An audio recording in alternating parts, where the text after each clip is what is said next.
Ils ont osé mettre un impôt sur la nationalité française. Ça y est, ils l'ont fait. L'amendement vient d'être adopté le 16 octobre 2024.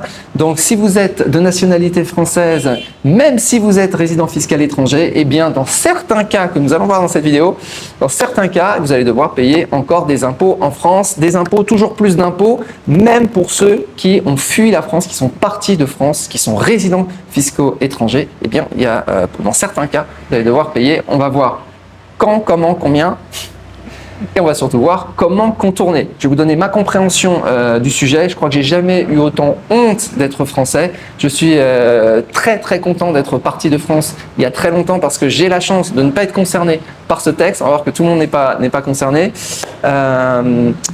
J'ai jamais autant voulu renoncer à la nationalité française depuis que j'ai lu ce texte. On sent que les caisses sont complètement vides en France. C'est que le début, à mon avis, ça risque de se corser dans les mois, dans les années à venir. En tout cas, ça présage vraiment rien de bon pour tous ceux qui... Enfin, on va voir.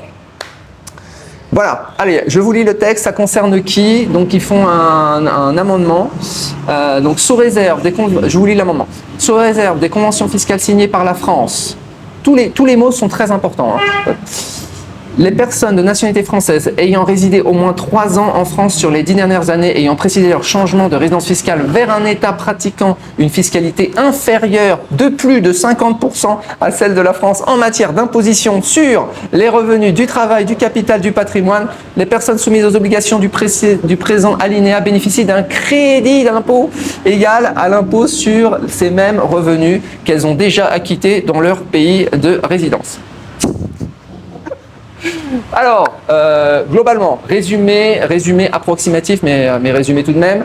L'idée, c'est quoi? C'est que vous êtes parti de France, vous êtes allé dans un endroit où vous payez assez peu d'impôts, par exemple Dubaï, voire pas du tout d'impôts. Vous êtes parti depuis pas trop longtemps, parce que si ça fait plus de 10 ans, évidemment, voilà, selon les textes, vous ne rentrez pas dans les scopes. Eh bien, vous allez devoir vous acquitter de l'impôt que vous auriez dû payer en France. Vous allez payer le delta et vous allez recevoir un crédit d'impôt. Si vous avez payé un petit peu, je sais pas, à Dubaï, vous allez payer toute la différence en France. Voilà, tout simplement. Donc on a l'impression, c'est comme si vous étiez jamais parti de France. C'est comme vous allez être taxé comme un résident fiscal français. Donc, la plus belle niche fiscale qui était de partir de France pour être résident fiscal étranger et ne plus être soumis à la fiscalité française, ça devient un peu plus compliqué. C'est moche, hein. Je sais pas comment ils ont pu faire ça. Comment ont-ils pu faire ça?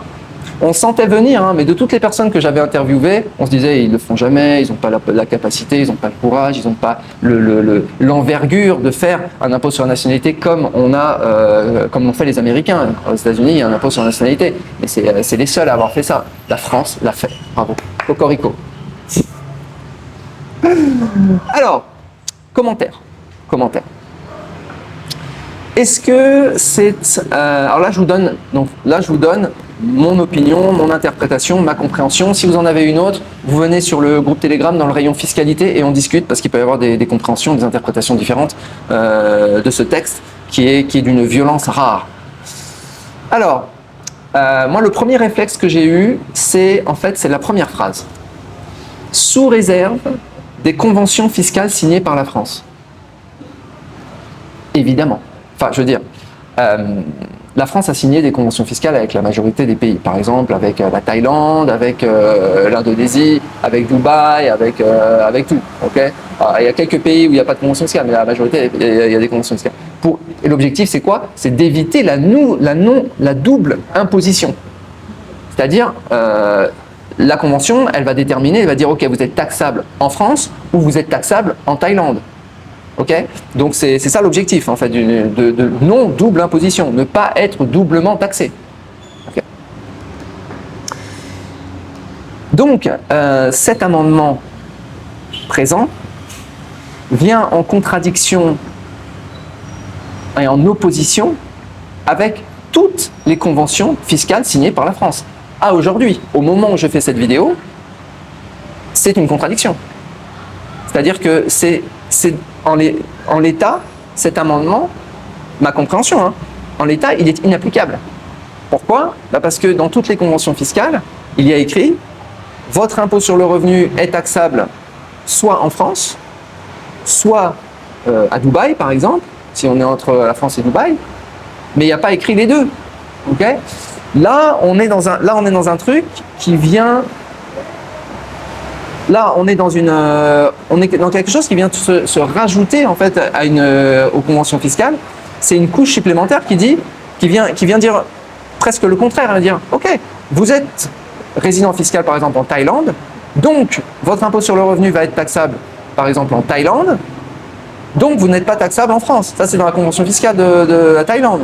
Et là ils disent non, en fait vous êtes taxable ok dans votre pays, vous nous direz combien vous avez payé dans le pays, si c'est très très peu, et ben vous paierez la différence en France. Enfin, c'est même pas vous paierez la différence, c'est vous paierez la totalité en France et on vous rajoutera un crédit d'impôt, c'est-à-dire pour l'année suivante. Donc là, contradiction, donc problème, je dirais, d'applicabilité. Il faudrait voir les jurisprudences qui vont arriver parce que on pourrait arriver avec la convention fiscale qui dit ça et cet amendement qui dit autre chose. Donc là, je ne sais pas comment ça va être mis en musique. En tout cas, moi, j'ai eu ce réflexe quand j'ai lu. Et d'ailleurs, je pense que quand ils ont mis sous réserve des conventions, alors soit ils vont faire aussi, je me suis dit peut-être qu'ils vont faire évoluer toutes les conventions fiscales pour ajouter en fait cet amendement. C'est peut-être ce qu'ils vont faire. Mais les conventions fiscales, il faut les faire signer faut les faire doublement signer par le pays avec lequel on fait la convention. Donc, est-ce que ça va être accepté, pas accepté de faire des amendements de toutes les conventions fiscales pour rajouter ce truc-là? À voir. Enfin, vous imaginez, okay. Ensuite, dans l'applicabilité, ouais, je me suis dit en fait que ça allait être une énorme usine à gaz parce qu'en fait, ils disent, alors un autre élément qu'ils disent, c'est vers un État pratiquant une fiscalité inférieure de plus de 50% à celle de la France. Alors déjà, c'est très compliqué parce que la fiscalité en France, elle est très complexe. Je veux dire, toutes les personnes qui m'écoutent, vous avez tous des taux moyens d'imposition qui sont tous différents. Vous utilisez tous des niches fiscales qui sont très différentes les unes des autres. Donc en fait, la fiscalité que vous auriez eue en France, en fait, elle n'est pas simple à calculer. Alors soit peut-être qu'ils vont prendre, donc pour déterminer que c'est plus de 50% ou ailleurs, donc peut-être que, par exemple, Dubaï, ça va être moins de 50% de ce que vous auriez payé en France.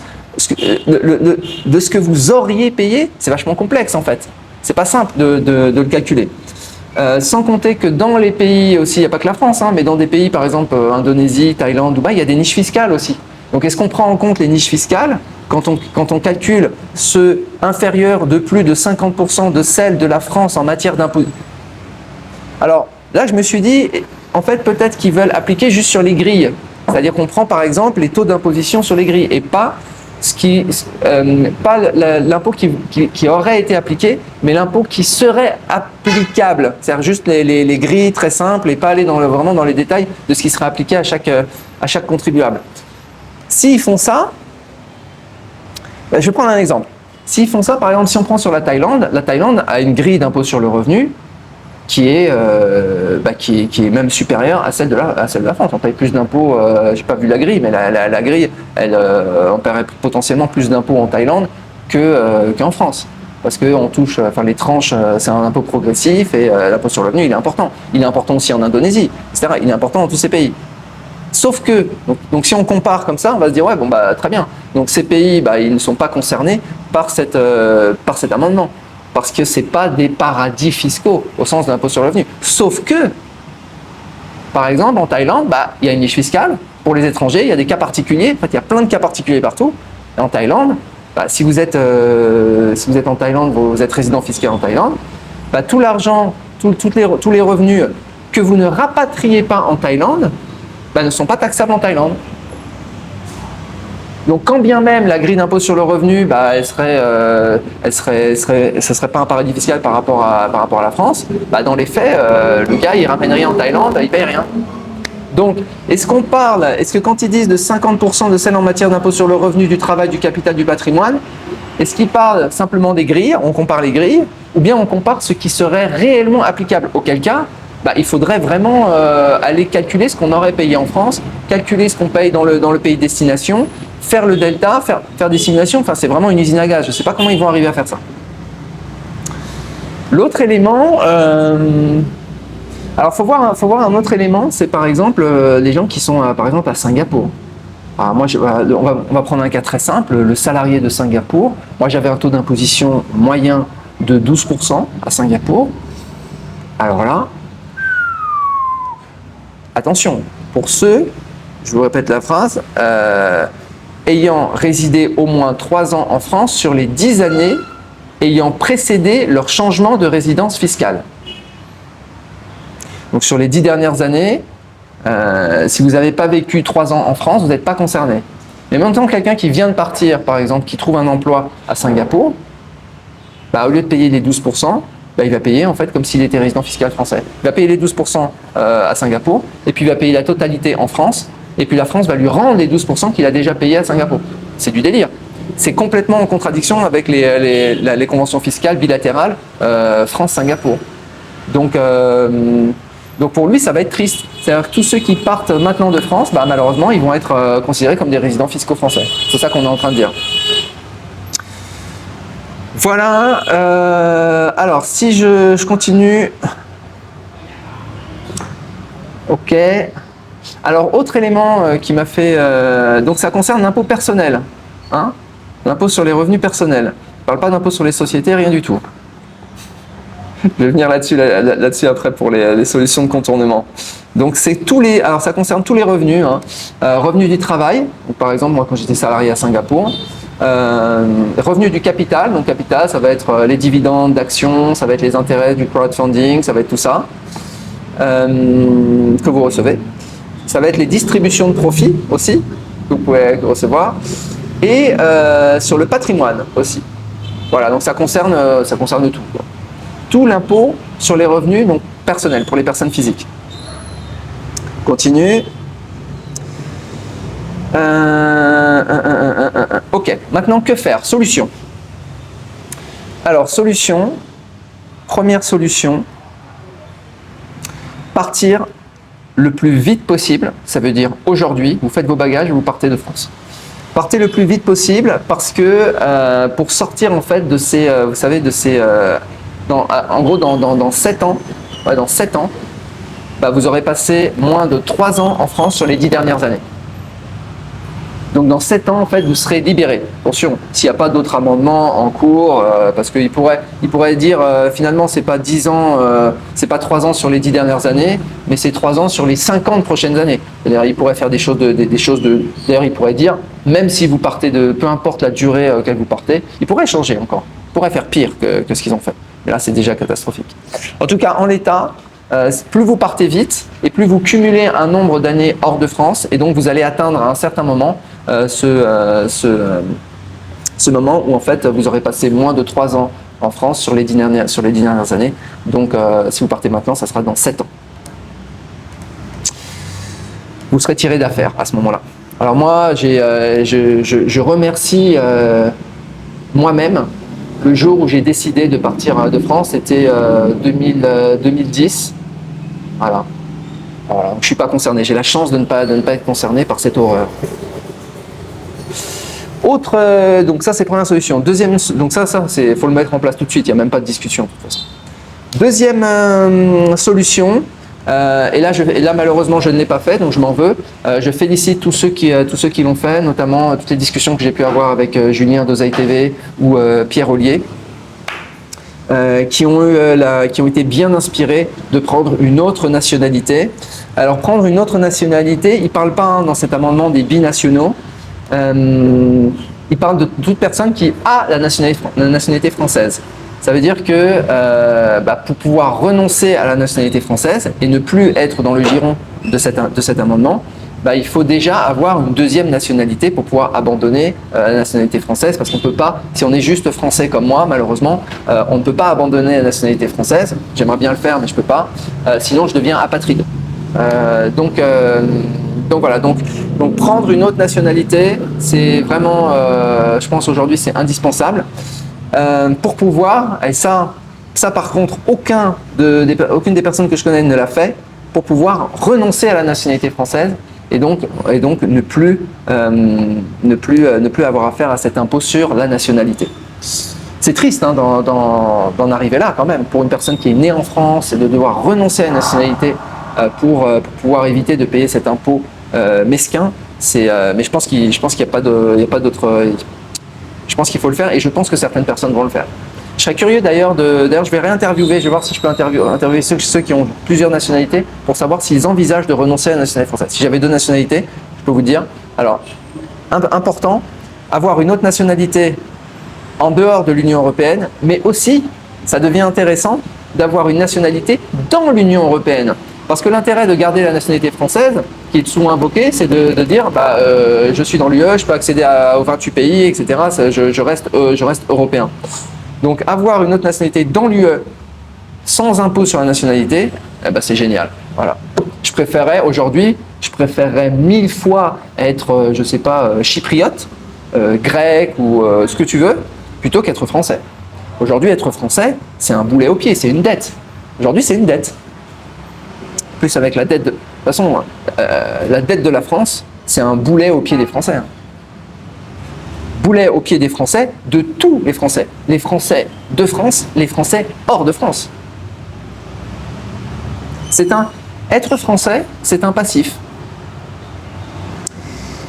Donc voilà, donc ça, prendre une autre nationalité, entamer les démarches pour ne plus être français, renoncer à la nationalité française. Je connais pas du tout les démarches. Il y en a certains qui l'ont fait. Alors là, je vous interviewe, ce serait merveilleux. Voilà. Autre possibilité à laquelle j'ai pensé, c'est cet amendement ne porte que sur les impositions sur les revenus personnels, revenus de travail, revenus de capital, revenus de patrimoine. Mais il n'est rien dit. Ça concerne aussi les cryptos. Hein. J'ai vu le monde des cryptos est en train de s'exciter parce que toutes les destinations crypto, en fait, c'est plus la peine, c'est fini. Ça rentre dans le scope de cet amendement aussi. Donc, et puis la fiscalité des cryptos en France, on flotte dans les nuages. Hein. Attention. Donc, autre possibilité, c'est de loger, si on peut le faire évidemment, de loger ces investissements dans une entreprise ou dans un trust ou dans quelque chose et de ne pas toucher cet argent en tant que personne physique. C'est-à-dire d'être résident fiscal étranger, parti de France, et en plus d'avoir logé ces trucs ailleurs. Voilà. Pour ne pas avoir de revenus du travail, de revenus du capital ou de revenus du patrimoine qui tombent. Voilà. En attendant par exemple d'être resté suffisamment longtemps à l'étranger, donc j'ai dit 7 ans, pour pouvoir cette fois-ci ne plus faire face à cet amendement immonde. Cette immondice. Voilà les amis, si vous voyez d'autres techniques pour éviter de rentrer dans le scope de cet amendement, vous mettez en commentaire, vous venez sur le groupe dans le rayon fiscalité. C'est vraiment très très moche. J'ai fait cette vidéo en urgence. Voilà. Si vous avez une autre compréhension aussi du sujet, n'hésitez pas. Si vous voyez d'autres éléments, partagez-les parce que je pense qu'ils ont fait n'importe quoi. Mais dans ce n'importe quoi, ça a quand même été adopté. Donc attention tout de même. Je vous souhaite une très bonne journée. Je vous dis à bientôt. Ciao.